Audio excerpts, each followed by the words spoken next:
Welcome to the Jeremy and Andy Talk Movies podcast, where I am Jeremy. I'm Andy. Jeremy 7. I was saying I'm Jeremy 1, as far as you know. Are you? I'm Andy 7. I won't tell you what happened to Andy 1 through 6. Ooh. Marriage and kids is my guess. Yeah, that's mostly it. So today we are talking about the new sci-fi adventure comedy weird fest. Yeah. Mickey 17. Mickey 17 is a movie that had been on our most anticipated list since last year when it was supposed to come out and got delayed. Was it because of the I can't remember, because of the strikes or I don't know. So much stuff got delayed. I can't keep track anymore. I just blame everything on the strike. Yeah. But Mickey 17 is Bong Joon-ho's follow-up to his Oscar-winning movie Parasite. He won the Oscar for Best Picture, and then just in 2019. Yeah.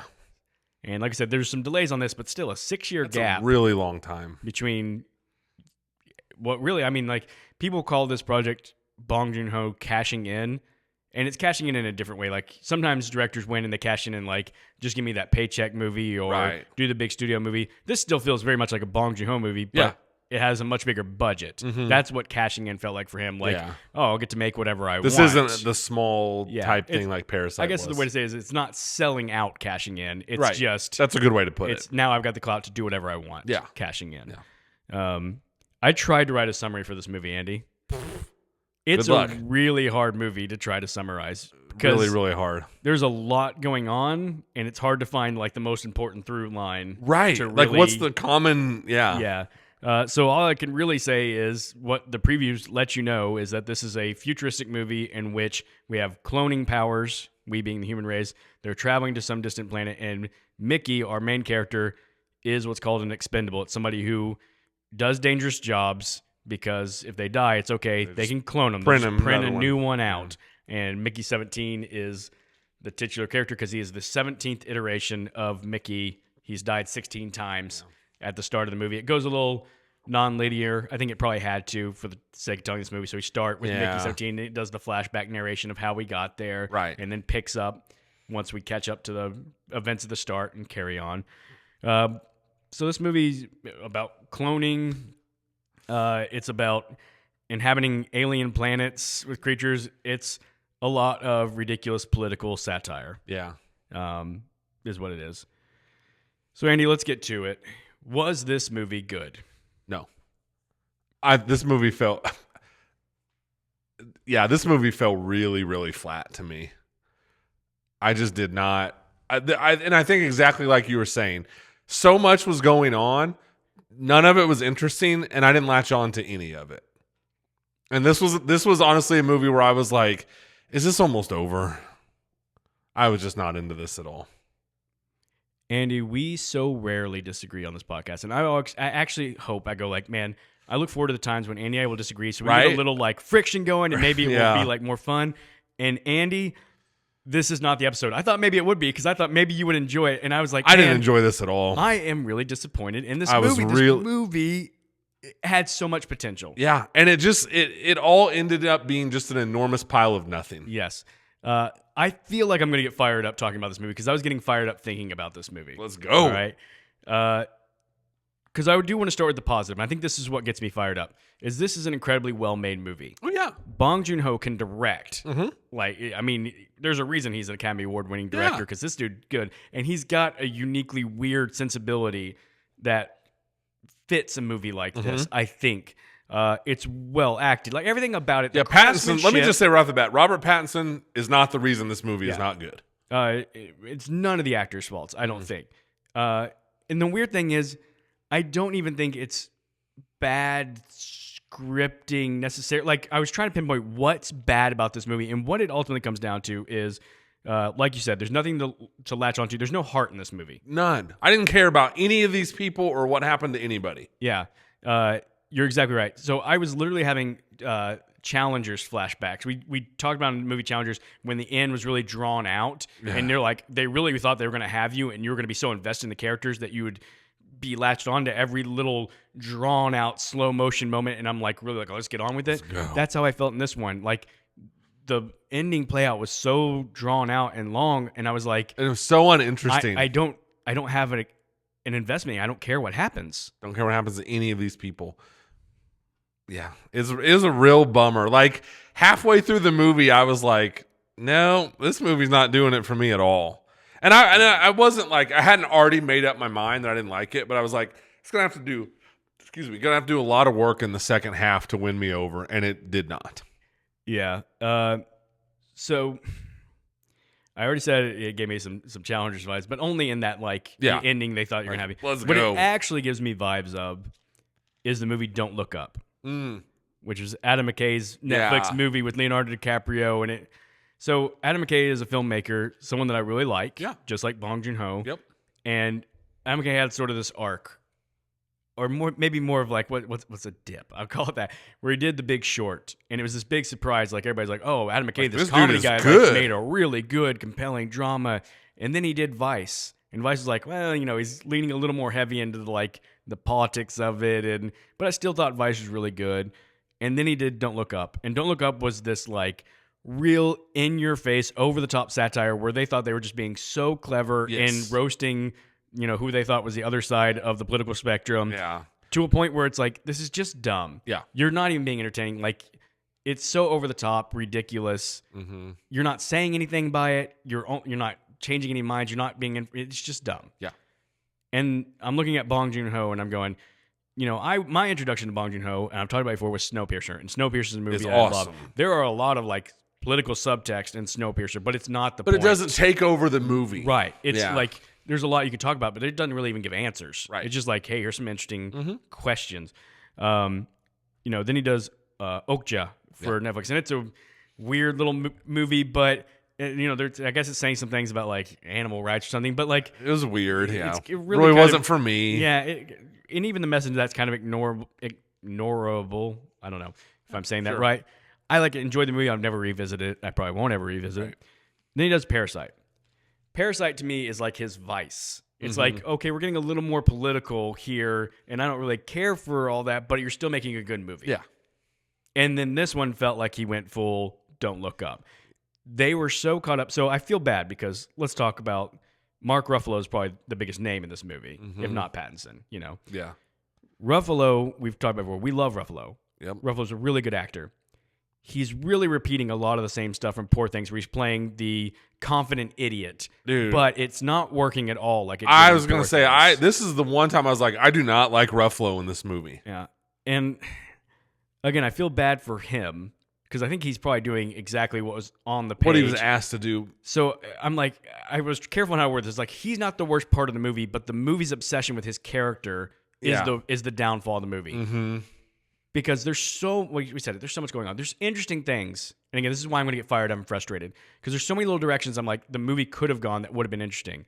That they don't explore because they want to give way more time to this bumbling buffoon of a leader. It's annoying. To satire like, oh, here's what we view political leaders like that are so dumb. And it just really wears out its welcome pretty really quick, does. but it just keeps going. It does. And I would lump Toni Collette into that too. Yes. It's like, okay, we get it. And yeah. I mean, I'm like you. I don't really fault them, but it's just like, I don't know. It's a lot. And yeah, by the time they which unfortunately they don't disappear off screen till the end of the movie, but you're like, good riddance. Like, not because of them, but it's just like those characters. I'm like, I don't need to spend one more second with these people. It's so annoying. I hated Ruffalo's voice in this movie. And I'm sure part of that is the point. Like, he wants to be this slimy politician, but he's really, really leaning into the obnoxious voice and mannerisms and stuff to the point where you're like, I mean, I guess if your goal is to make me hate this person, mission accomplished, but it's just not an enjoyable experience to spend time with him, and he's in a lot of the movie. Yeah. So a couple other movies that this movie reminded me of, which it's not flattering comparisons, even though I have a certain fondness for both these other movies. Mickey was a little bit Little Nicky. Yeah. From the voice. I was I kept listening to Pattinson's voice. I'm like, he's doing an interesting thing. It didn't bother me or anything, but I'm like, what is this reminding me of? I didn't really think of it till afterwards, till a day later. I was like, it's Little Nicky. Yeah, He that's sounds really like Adam good. Sandler doing Little Nicky. And in fact, then I started thinking, Little Nicky has this recurring thing where he can die and just gets like sent back. It's weirdly Little Nicky in a lot of ways. And the other one is the movie Idiocracy. Yeah. Which is another one that like it's great. Its premise Great is probably comparison, better than the actual movie, but because it gets a little hard to watch Idiocracy too, like how dumb they stretch it out. And I was like, they're doing Idiocracy. They're doing like, look how dumb humans have become, because the fact that they make this political leader somebody that all these people are like obsessed with and following blindly, I was like, he's too dumb for that to ever make sense unless we're in the Idiocracy world. Right. And it's where you just push it too far. Yeah, it just wasn't an enjoyable experience at all. And then the creatures, what do they call them? The crawlers? Creepers. They played such a big part in this movie, and that was so uninspired to me. They didn't look interesting. They didn't do anything interesting. Like, they literally just crawled around, and it was just like, okay. Like, maybe by that point I was just too checked out, but I was like, man, these things are really playing a big part in this last act of the movie, and they're just not, they don't look interesting. There's just way more interesting, like, alien type creatures that exist in movies than these things. Yeah. Yeah. So, plot lines that didn't get enough focus that I think would have been way more interesting to explore than what they did. First off, the whole idea of multiples. They kind of set up this world of like, when you have multiples, it's when it becomes a moral problem, this cloning thing. And so if there's ever an issue of multiples, meaning like more than one clone alive at the same time, you just have to scratch the whole batch. Like it's the end of it. And there ends up being a multiple situation through misconfusion. And you're like, okay, here's where it's going to take off. They're going to have to do a lot of like hiding and like work in this system. Nothing. Like, they don't do 5 anything. minutes later, they're like, no, we got to move on back to this political satire. Yes, like back to, like, that's when they like double down on Ruffalo. Yeah. And you're like, it was a mess. And then the other one is the whole reason that Mickey and his friend are on this expedition is they had like basically a loan shark after them. And it's like, that was stupid, I thought. It was stupid, but it could have been better. And then it's just kind of like all of a sudden it's tacked on again at the end, and it's just the way they just like casually kind of jump back and forth with it. I'm watching going, poor Steven Yeun. What is he doing in this movie? They gave him nothing. He had nothing to do in this movie. He came out of this with egg on his face, I thought. Yeah. I really just felt bad for him. I was like, I did too. I'm sure he did this because he's worked with Bong Joon-ho again, and he's like, yeah, you're a filmmaker. You call and I'll answer. I'll come. This was not the call to take. My hope is after this movie, he's like, maybe next time when you call, I'll be like, let me see the script. I'm gonna comb through the script a little. And I hated to like thinking they're so clever, because it's like, what was the restaurant they started on Earth? Like a specific kind of food. It was like a macaroon or something. And it was like, they thought that was like really clever and funny. And I was like, that's stupid. Yeah, I don't really, now that I'm thinking, like, just really nothing in this movie worked for me. Other than like Pattinson was good. Yeah. But there are things I like. I mean, like the montages of him doing his dangerous job and dying. I was like, this is entertaining stuff. It was, but to me, they didn't lean enough into that. Like, so and I knew this was coming because in the trailer, like, he's out in space and his hand gets cut off and his hand just kind of floats by. And you're like, okay, they're probably going to get some kind of visual gag. Like, I was like, something's going to come of this. No, nothing. Like, I thought they'd at least I guess the visual gag is the hand just kind of floating through space. But it's like, I already saw that in the trailer. Yeah. And then there's just nothing more to it. Yeah. And then they kind of, I was like, okay, maybe they're going to take off here comedy-wise, where it's like he's coming out, but they forget to put like the little rack for him to go on. And he kind of just, and I was like, that's kind of funny. Yeah. So and then they just repeat the joke again, and then it's just done. There's moments like that sprinkled throughout that kept me from like completely losing it in the movie, where I'm like, these are great little flourishes, but it's gilding a turd. Like, it's not going to redeem what the movie ultimately is. There's not enough of that. All right. But that's what just kept me sit there going, like, somewhere in there was a good movie. Mm-hmm. They needed to either, this was the kind of movie to me where it's like, you either need to be on board with everything you're doing or drop some of the stuff you're doing. Yeah. So like out of nowhere in this movie, they come up with this whole idea of the his name just escaped me, who we said really came out bad in this movie. Oh, Steven Yeun. Yes, thank you. Like all of a sudden out of nowhere in the movie, he's dealing drugs. Yeah. Okay. That went nowhere, and it just came out of nowhere. And then like the love interest of Mickey all of a sudden she's doing like what they're like inhaling something or whatever. Yeah. She's doing it, and they haven't built up to that at all, and that felt really out of nowhere to me. And then there's who I really felt sorry for in this movie was the other girl in the movie who like hits on Mickey 17 once Mickey 18 is in the picture. Yeah. And that all just came out of absolutely nowhere. Yeah. And then her and then the original, like the girl that Mickey is with in the movie, kind of have this beef for a second. That goes nowhere. Like, there's just so much start and stop with stuff. And I was just like, okay, I'm checked out because you keep starting this stuff and then it just goes nowhere. Yeah. Naomi Aki, I guess is her name, plays Nasha, his love interest. Yeah. I'd only seen her in one other thing. She's acted in a decent amount when I looked at her IMDb, but Yeah. I watched her in Blink twice last year, which is a movie that was not great. Also but just pretty kind of- forgettable. yeah, you're just kind of like, okay, and she's fine, but like the whole time I was watching, I was kind of like, she's an interesting choice for the lead of a movie like she this. was fine. And she was fine in this one, but you're right. Like even a goofy movie like this can do little things that make you go, I get these people's connection and why they have like this great This love. doesn't And do it movie at doesn't. all. I mean, we literally just talked about it in a movie as silly as like Hard Eyes that does that like connection Yeah. well enough. Like you can do it. You can do and it. it doesn't even take a lot. Like you just need some scenes. But literally, their first scene is like her inviting him over to sit by her in the lunchroom, and then like muting the little conversation they're having back and forth. And it's like, and then we were in love. Yeah. And it's like, because Mark Ruffalo's like giving a speech while they're. And that was really out of place. Yeah. Like, I mean, not to be crude, but it's like this sex scene between the two of them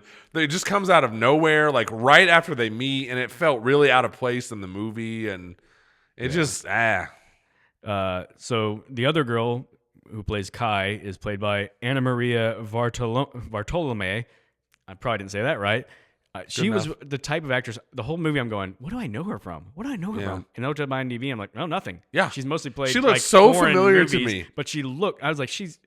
Sometime it will come to me like, oh, she looks like so and so. I know. I was like, man, what is she in? And then I looked at her IMDb, and I was like, I looked at it twice. And I was like, I've got to be missing something because I know I've seen her. Yeah. Yeah. But again, one thing they don't establish is like, okay, why are all these girls so into Mickey? Like, He's this I get doofus. he's Robert Pattinson, but in the movie world, He's a supposed to be doofus. like just a real loser. That's why he ends up in the Expendables Yes. program. And then all of a sudden, like I said, out of nowhere, you've got these two girls like fighting over him, and that just came out of complete nowhere. It just Yeah. I'm actually glad we're on the same page because if you would have been like, I love this movie, I would have felt really bad just like dumping over it. But you know, going back to respecting it, here's the crazy weird thing about this movie is we could get to the end of the year. We could get to next year when we're talking about Oscars and be like, I could be like, I could see myself going, you know what? Robert Pattinson from Mickey 17 deserves some acting love. Bong Joon-ho, you know what? I'll give him some directing love. Like things were done that well.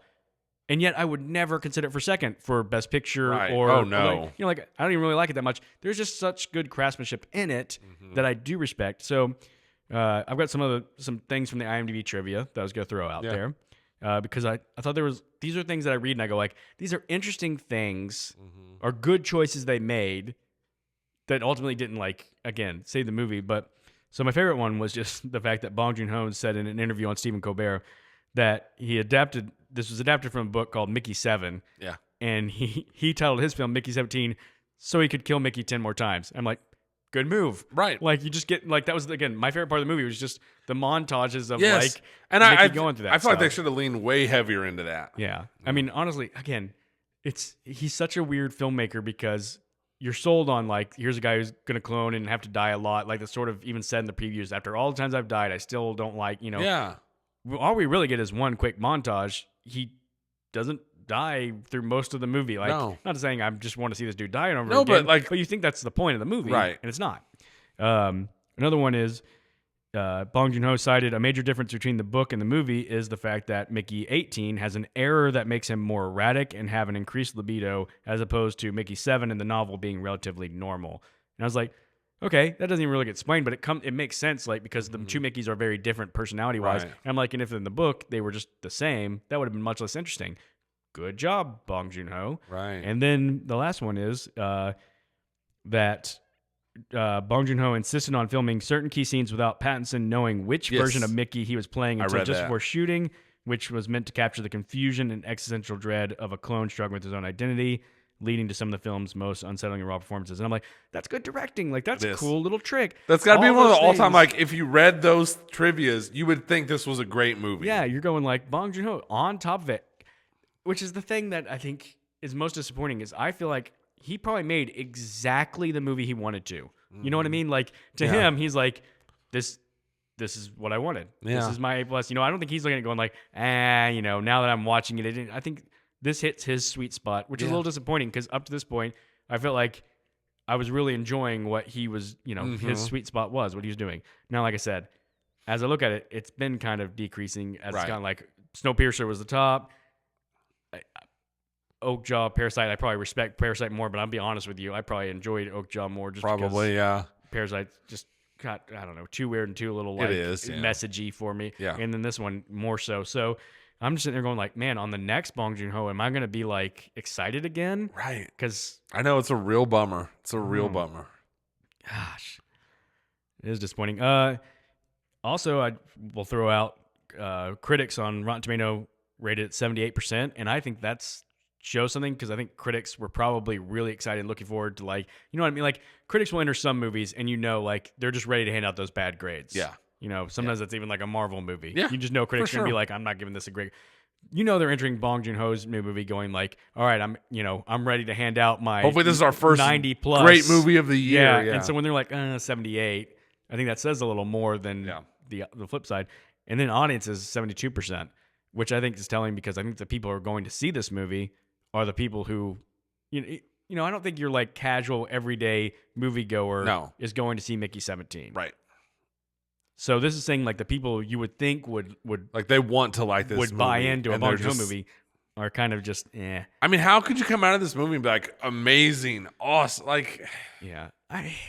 I'm sure there are people do, especially people like I'm sure Robert Pattinson fans are coming out, you know, just praising it because again he was really good. he is, and he's in pretty much every scene in the movie. I think.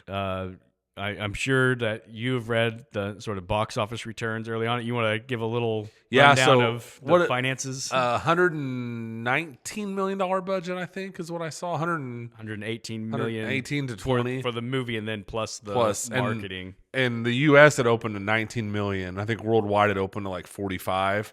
And I just do not see this movie having any legs at all. I would expect a big drop next weekend. Yeah, I mean.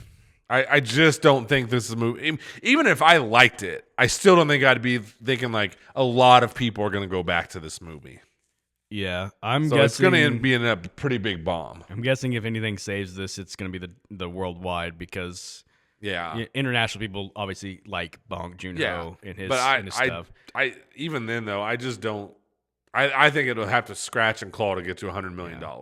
Probably, and well, frankly.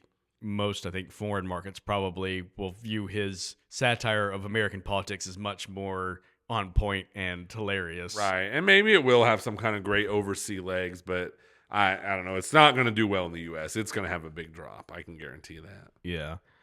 Let's have a little Robert Pattinson conversation. So we already said that we think he's really good in this. Mm-hmm. I actually wrote the note that I think that this is the best Robert Pattinson that I've ever seen. Really?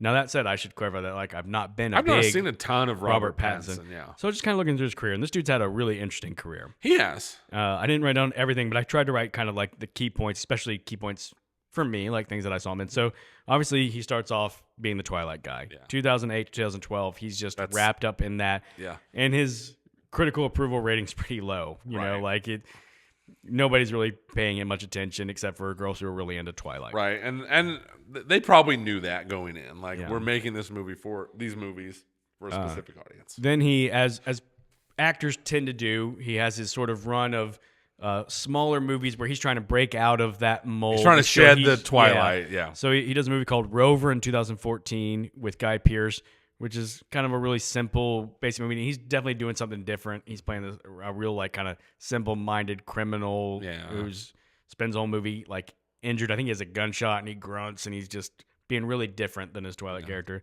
And Then he's in The Lost City of Z in 2016, Yeah. which was a decent movie. But I honestly, like, I remember seeing that and people were like, hey, Pattinson's a real good actor in this. And I was like, I didn't really think he was that good. Yeah. Like, I remember thinking, oh, it's Twilight guy and he's trying. But Yeah. and then he was in a movie called Good Times in 2017, which I never saw, but that was a Safdie brothers movie. Yeah. One of their first big things. And that's the first one I remember him kind of really people being like, hey, this Pattinson guy, really breaking out.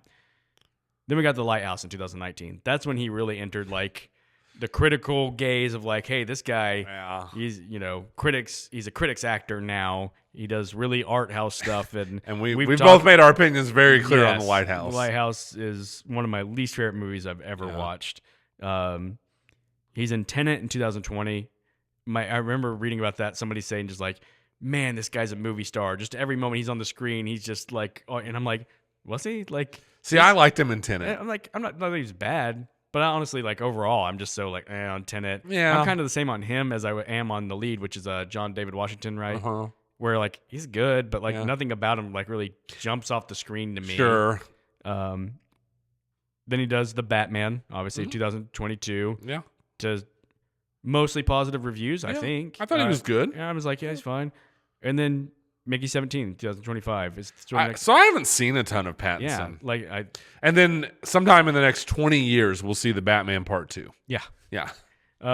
So here's my thing about Pattinson. I've come to appreciate him. I've come to think this is a good actor. I think he's got good taste, save for The Lighthouse. But it's like, I get it. Yeah. But yeah. But here's ultimately where I land with him. I think he's good. I've never seen him in a part, including this one in which I've said he's really good. That somebody else could have done. Think that, somebody else couldn't have just played and Yeah. not affected it. Yeah. I think, probably to me, the biggest compliment I can pay him is that he did escape from that Twilight. Yeah. So it's like, good job, dude. Like, you may not do a lot of movies that I love, but you could have easily just stopped. It could have just been like, man, this guy just got so swallowed up by Twilight, he never broke out of it. And I think he has. And I think I like Tenet more than a lot of people do, probably just because of how much I like Nolan. And I do remember, because I saw that in the theater, and it was like, okay, like he's got like he's unique looking maybe, or I don't know. I just remember like something about him. It was like, that was the first time I saw him as not the Twilight guy. Yeah. It's just tough not to compare it to like, another Nolan movie. So, take Inception and Tom Hardy's role, which I think they had kind of similar vibes. And Tom Hardy's just better. Yeah. You watch Tom Hardy and go like that, you watch Hardy and go, I want to see him in more things doing this. And then Pattinson's kind of like, oh, okay, cool. Cool. Yeah. Fair enough. I didn't spend much time on it. I was just thinking Mickey 17. I was like, okay, if I say he's replaceable, like who else could have played the part? And I was honestly like, almost everyone I was going to was like less of a, how do I say this? So Pattinson is kind of like a heartthrob actor. He's tried to stay away from it, but like, he's classically handsome and he's a nice looking dude. Like, and that's the one part that makes you go like, okay, I guess that's why these girls all fight over Mickey. But right. I always, the way he tries to play it more neurotic, I'm like, you tell me this movie wouldn't have made more sense with like Jesse Eisenberg being Mickey. Right? And so exactly. And that just probably is maybe ultimately the problem, where it's like, why did you cast Pattinson to be this doofus loser? Yeah. Like, I don't know.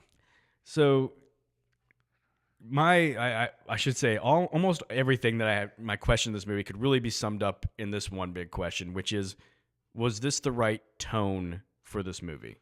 And so that's what I was thinking about. And I was like, I don't even know what I necessarily mean. Like, or if I have an answer, I'm like, should it maybe been a little darker in the dark comedy? And I'm like, I think it probably should have. Maybe. So I think like this definitely is a Bong Joon-ho movie through and through. But I started thinking like, what does this story look like if other directors start tackling it? Yeah. That maybe don't like to go quite so eccentric and weird. Yeah. I always have to imagine, like, well, what does Fincher's version of this look like? Even if it's not the right answer, I just wonder. You know who I was thinking would have been good? Spielberg. Yeah. Spielberg loves some good spectacle. He always finds the heart in it. Exactly. Because that's ultimately, maybe not ultimately, but like that's what this movie was missing to me, is just, like I said, I didn't care about any of these people. And I think Spielberg could have found, number one, I think it would have looked way more interesting if Spielberg would have done it. Mm-hmm. And I think he could have found some heart to it. Yeah. probably Spielberg's biggest hang up is just that he is whatever Bong Joon-ho is on the spectrum of weird. Spielberg is so on the opposite end. I agree. You know, I agree. Over here you got Spielberg and even someone like maybe James Cameron who would have done some cool things with the visuals. And found some really would have leaned into the printing, all that stuff. Exactly. Yeah. But they would have probably not done enough weird. And I don't know who that director is between those two. That will do some weird, but maybe doesn't go full weird. But that also raises the question to me, or maybe just the point that I was thinking in this movie. Some movies just don't work weird. You know what I mean? Like some, Tarantino and these guys, they can pull off weird.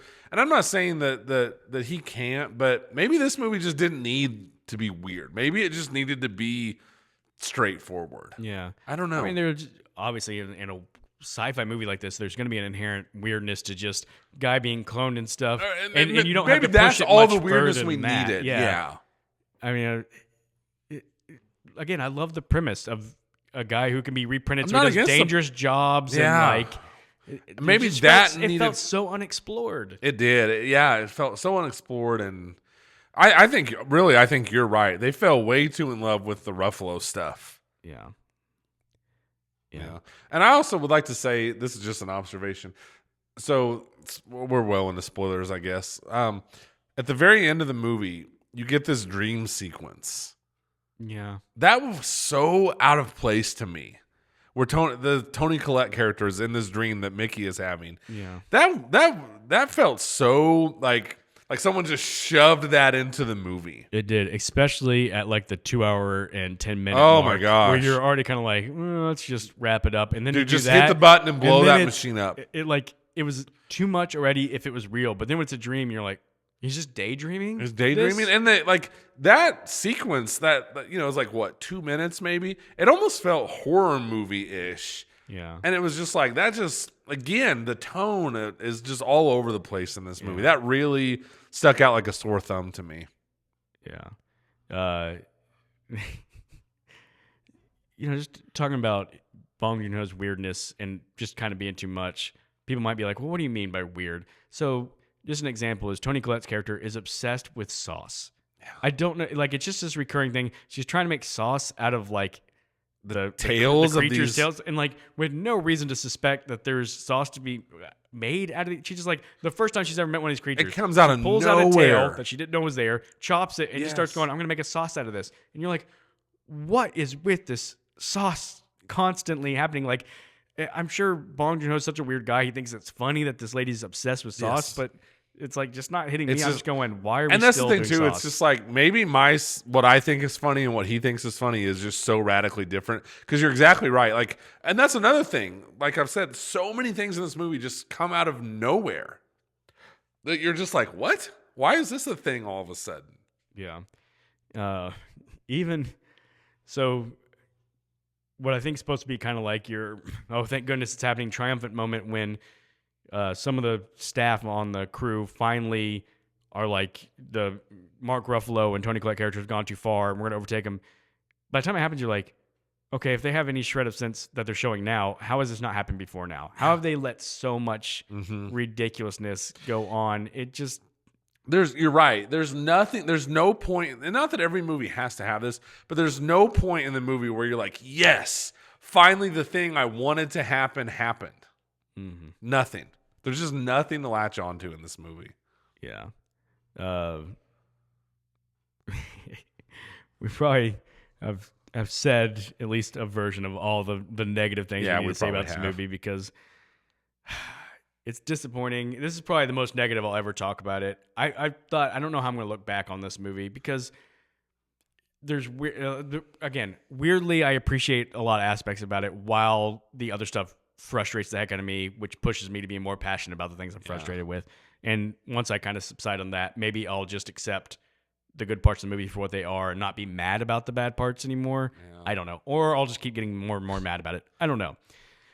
But it did lead to a different related topic conversation. I texted you about this earlier today. I said, I want to ask this question on the pod, because sometimes we like to just do, hey, this movie is about this or this type of topic. So let's talk about other movies.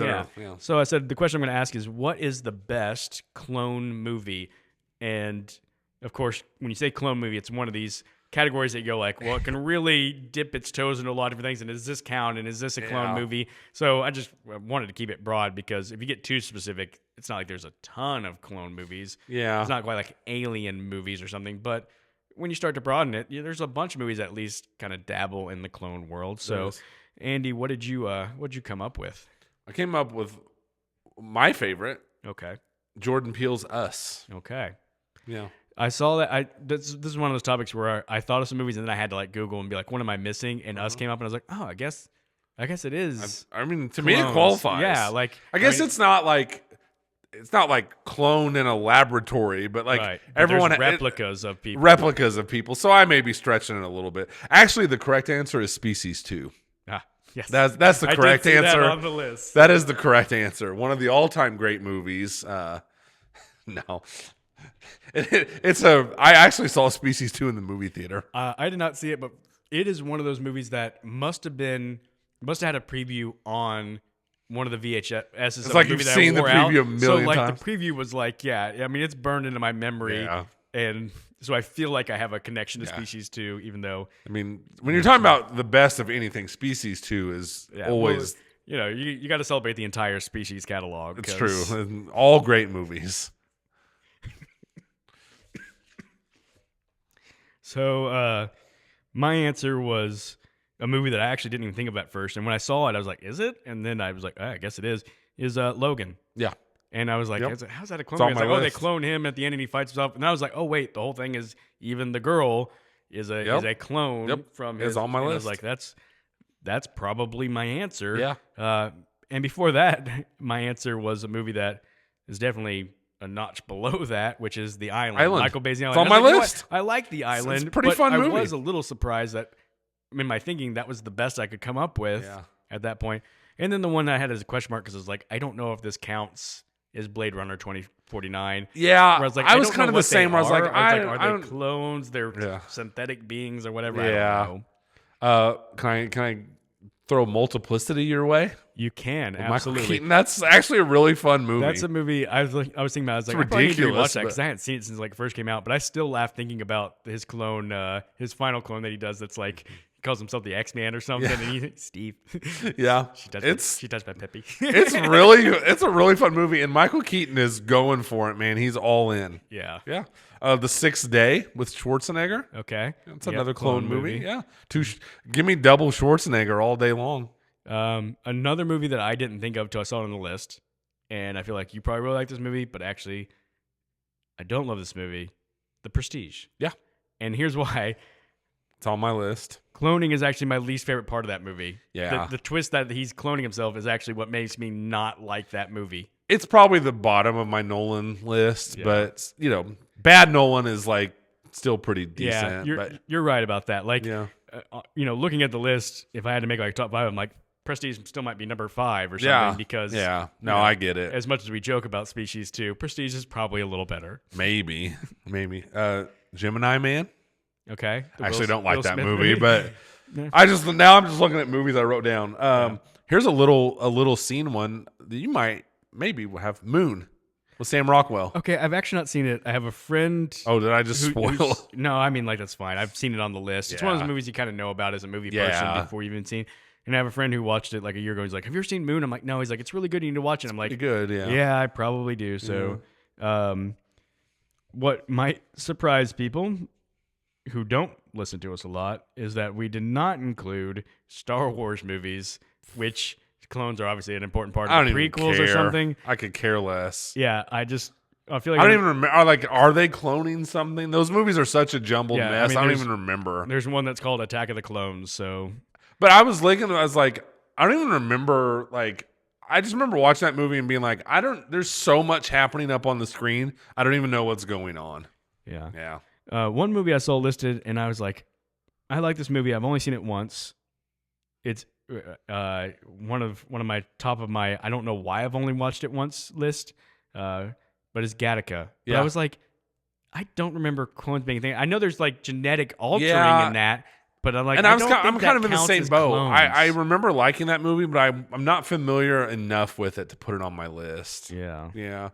And then there's stuff like you kind of go down this rabbit hole, and then there's movies I really like Invasion of the Body Snatchers, which technically isn't cloning. It's more like disguising kind. And I was just like, I don't want to get into all this and overcomplicate it, but it's a really cool movie to watch. Yeah, and you can get into movies where cloning's a much smaller part of it, like a movie that we talked about last year on this podcast, Austin Powers 2, in which Dr. Evil is cloned. I didn't even think about putting that on the list. I would not have thought of it if it wasn't on like the list. Yeah, I of would movies have I saw never Google. thought It was about like that. Cloning movie. I was Yeah. like, yeah, I guess Dr. Evil's clone is Mini-Me.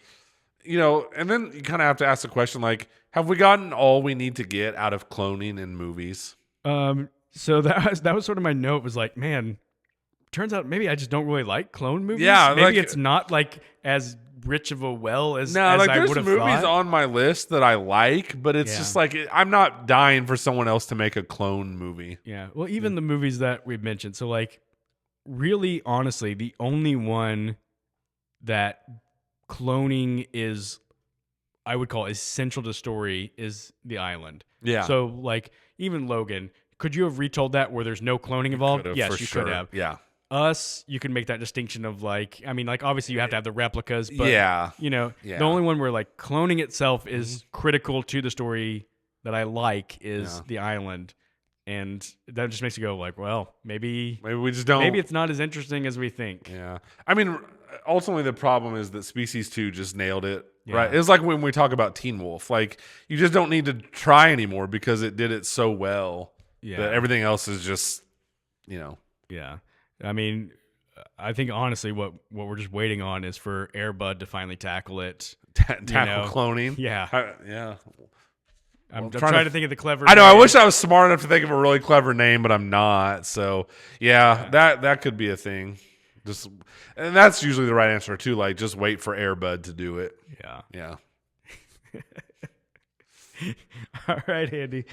Oh man! Usually when we start making our Air Bud jokes, it's time to wrap it up. Okay, I do want to ask you a question real quick because this is our podcast. We don't have to wrap up. No. Did you watch the Oscars? I did not watch any of it. I kept up a little bit, like on Twitter, and then watched a couple of the clips online, but that's about it. You know what my big takeaway was? Celebrities are just weird. Yeah. They're so weird. They don't even know how to act like normal human beings. No. I love movies. I do not like celebrities at all. Yeah. Like, I watched a couple of the speeches. Like, look, I hate to throw out hate, but like I watched Zoe Saldana's speech and I was like, this is so weird. Like, she's screaming, crying to her mom, and like Adrian Brody gave literally like a 6-minute long speech. Yeah, She's like, dude, wrap it up. I heard about his speech. I was like, I don't think I'm going to watch that one. Oh, it's so annoying. I watched it because I was like, I've got to see what a 6-minute Oscar speech is like. Like, celebrities, you're the worst. I love movies. I do not like celebrities at all. That said, a couple of things that will compliment from the Oscars is I think Ben Stiller is so funny. He's so funny. His little bit was hilarious. I love how every year at the Oscars, not every year, but every time Stiller's on the Oscars, he is so willing to be the buffoon. Yes. Like that one year he was like avatared out, and like his thing was great. One year he was in that like green screen suit. And he's Yes. like, thanks to the magic of green screen, all you see is my floating head, but you can clearly see the suit. He's great. He does it with such a great straight face, and knowing he's doing it to an audience that's not, he knows he's playing to the TV audience. Oh, yeah. They'll actually appreciate the dumb humor, and everybody in the room's a little too like stuffy to like appreciate Right? it. And then I'll say this. I need to say this because I was so hard on Kieran Culkin being the front runner His for playing speech was himself. great. I was like, you know what? I'm glad he won because he was actually the fun acceptance speech. He did a good job. Giver, and his whole tidbit about his wife saying, "I'll give you 4 kids when you win an Oscar." It was really entertaining. My lovely wife, ye of little faith. Yeah. Yeah, he did a good job. That was great. Yeah. I just wanted to ask what your thoughts were. Yeah. Yeah. And then ultimately, we talked about it. Out of the movies nominated, we were biggest on Anora, and Anora had a big night. Clean house, yeah. It was kind of like, all right, good. Like, Yeah. We obviously had much different preferences for nominations as we Right. went through on our last episode. If you didn't see it, check it out. But for the nominations that were there, It worked out pretty well. I liked a lot of the And picks. I appreciated Sean Baker, the director, the editor, the writer, the everything of Anora, giving a shout out to like small. He's like, look, go see these small movies that we're working really hard on. Yeah. I really appreciated that. So, Yeah. but my takeaway: celebrities are the worst, except Ben Stiller. He's funny. What happened to Ben Stiller? Like, do some movies, Ben Stiller. He's been making Severance. Yeah, do some So, more movies, man. yeah. Remember when we used to get like multiple Ben Stiller movies a year? Yeah. Yeah. I feel like, and maybe it's all just been rumor. I feel like there's been talk of a Dodgeball 2 for like forever. 5 years. I know. Like, oh, it's actually being made. Oh, it's coming out. And I'm like, I actually watched Dodgeball not too long ago.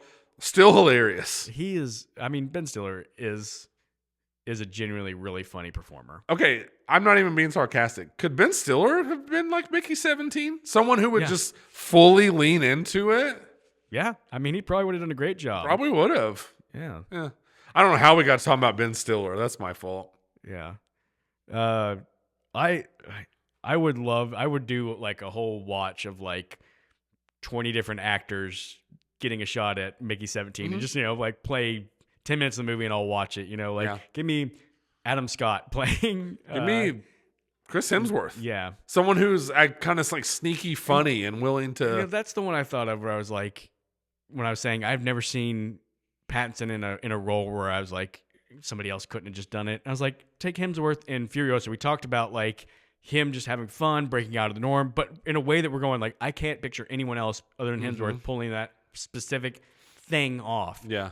And like, it sounds like I'm being hard on Pattinson because I think he did a really good job, but I just don't see it and go, well, nobody else could have done that. Now he's the only one I can see in that role. Yeah. And it's not just this, it's the Batman where I thought it was sort of just incidental that he was Batman. Yeah. It's Tenet, where, he did a good job, but it, could have been Tom Hardy doing it. Right. All these roles are kind of like that with him. Yeah. I just want to say, too, if I had this machine where I could just reprint more people, there would be a lot of Uncle Chips running around the world. I would just print Uncle Chip. Right, so we should have this conversation. Where should Uncle Chip have been in this movie, Mickey 17? The political leader? Just Uncle Chip unhinged, just like not even trying to be fake, just like pushing his agenda, whatever his agenda would be. Maybe. Yeah. I'm going to say it's not even really a character in the movie, but I think if it turned out that there's sort of an unexplored storyline of this unknown associate of the loan shark that's after him. If Uncle Chip was that guy, but he just kept lurking in the background, you just kept seeing like Uncle Chip watching him in the background, peeking around corners, and you're just like, that'd have been awesome. He's just like the shadow looming over the movie. Exactly, the shadow looming. And then there would have been a bit where like he finally goes to like kill the guy, and the guy doesn't even know he's there, and he moves, and Uncle Chip just falls into that incinerator. Yeah. That's so great. We got to keep this Uncle Chip thing going. I have no plans on letting it die anytime every soon. movie that we watch, where would Uncle Chip best be suited? That'll be my equivalent of like what we were saying. His jokes aren't funny. People will be like, dude, stop making Uncle Chip jokes. They're not funny. But I'll be super entertained. Us, they're exactly what we meant to do with our podcast. Exactly. Next week, which is a little less than a full week away, since we're doing this a little later, in just a few days, the new movie out that we will be seeing and talking about is Novocaine, which has been advertised for a long time. It feels like one of those movies that seems like a fun premise, but guy that we like in Jack Quaid. Yeah, and I really want it to be good, just so that Jack Quaid can have Companion and Novocaine pretty close together. Like that's an awesome start to the year. Nice little 1-2 punch. It's a great 1-2 punch. I hope. Yeah. So we'll be checking that out. Hope other people check it out too, so you can be part of the conversation with us.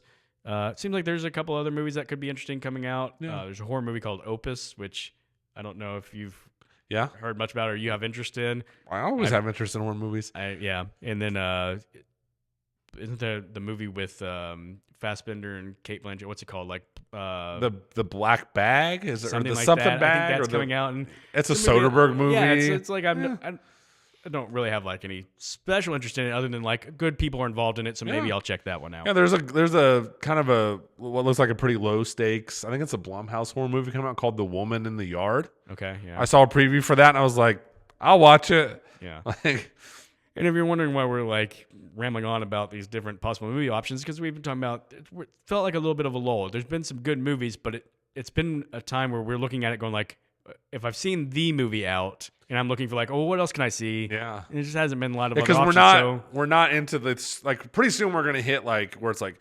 Thunderbolts, what is it? I don't even remember. Thunderbolts, Mission Impossible, Jurassic World, like the big stuff, Fantastic Four, but we're not there yet. So. Yeah. So it's just nice to know, like, I'll go see Novocaine. Then if I'm like, maybe I want to watch something else, there's some options Yeah, to see there, absolutely. which is always exciting. Absolutely. So yeah. And now we're both done with basketball season because basketball season kept us both busy. Yeah. I feel like I've officially entered movie season, which lasts until I've got one thing. Like Ryan's in the school musical. That's right. And I'm happy about that. I don't mean that in a negative way, but you got that. And then after that, it's like really like for the first time in a long time, I am just free to go see movies. Yeah. Yeah. What we're saying is, buckle in, people. We're about to really take off. And don't be surprised if it's just an episode like on like some random movie that we were both just like, oh, I don't know, I'll watch it. Yeah. Yeah. All right. Good times are ahead. Great times. Well, thank you so much for joining us for this episode. I wish I could have been more positive. Yeah. We like to be positive. Hopefully we'll be positive on the next one. I hope so. And we'll see you next time. See you then.